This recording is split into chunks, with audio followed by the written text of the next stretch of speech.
Dernière nouvelle 24 heures. Areola Silde, Alves 7, Marquinhos 7, Thiago Silva 7, Berchiche 6,5, Rabiot 7, remplacé par Diarra, 65e, Lo Celso 8,5, remplacé par Nkunku, 79e, Draxler 7,5, Di Maria 8,5, remplacé par Meunier, 74e, Cavani 7,5, Pastore 7,5. Cavani l'Uruguayen a encore un peu plus écrit sa légende avec le PSG ce dimanche soir face à Monaco. El Matador, en inscrivant le deuxième but du festival parisien d'une tête puissante dont il a le secret, totalise désormais 113 buts en Ligue 1 sous le maillot rouge et bleu, soit autant que Zlatan Ibrahimovic. Un match complet de l'ancien attaquant de Naples, qui est aussi impliqué sur les premiers et troisièmes buts du PSG, d'abord comme pivot puis ensuite comme passeur décisif. Lo Celso, il n'avait jamais inscrit 2 buts dans le même match dans le championnat de France, lui qui avait ouvert son compteur en France le 3 février dernier, à Lille, 0-3. C'est désormais chose faite. Du plat du pied dans le but vide de l'AS Monaco sur un superbe centre en retrait de Daniel Alves, 14e, puis de la tête plus haut et plus prompt que Sidibé, 28e. Un doublé fracassant, qui vient parachever une prestation de premier plan dans tous les domaines, notamment à la récupération. Du grand art. Remplacé sous une standing ovation du parc par Nkunku, 80e. Angel Di Maria l'Argentin est décidément sur un nuage en 2018 sous le maillot parisien.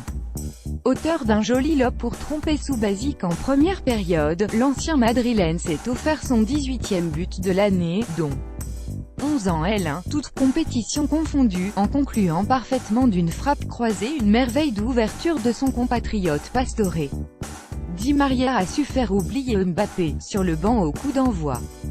Et de quelle manière? Monaco Subasic 3 Touré 2,5 Radji 2,5 Gemerson 3 Roré 2,5 Fabinho 3 Moutinho 3,5 Lopez 6 remplacé par Diakabi, 74e, Sidibé 2 remplacé par Ghezal, 33e, Lemar 3 Falcao 3 remplacé par Tielemans, 81e, Djibril Sidibé. Sa sortie sur blessure à la demi-heure de jeu n'a pas précipité la chute de l'ASM, les Monégasques perdaient déjà 4-0, au moment où il a quitté le Parc des Princes sur une civière.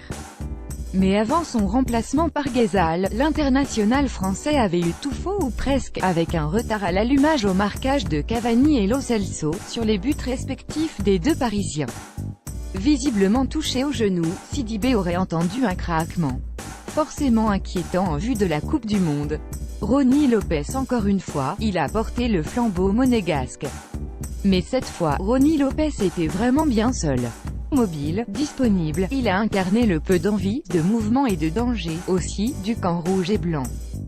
C'était donc logique que ce soit lui qui sauve l'honneur de son équipe, en inscrivant son 8e but d'affilée. Sorti à un quart d'heure de la fin, 74e, remplacé par Diakabi, par précaution par Leonardo Jardim, au vu de la fin de saison et de la deuxième place à assurer en championnat. Thomas le Marin, match sans au plus mauvais moment. L'ancien Canet n'a pas existé, tout simplement, dans ce choc. Pas d'impact offensif, pas de réelle différence balle au pied, il n'a jamais semblé en mesure de mettre le bon rythme, même lorsque l'ASM semblait s'enhardir en fin de première période. Il n'a pas été aidé, non plus, par les difficultés de son milieu de terrain, incapable de briser la possession de balle parisienne.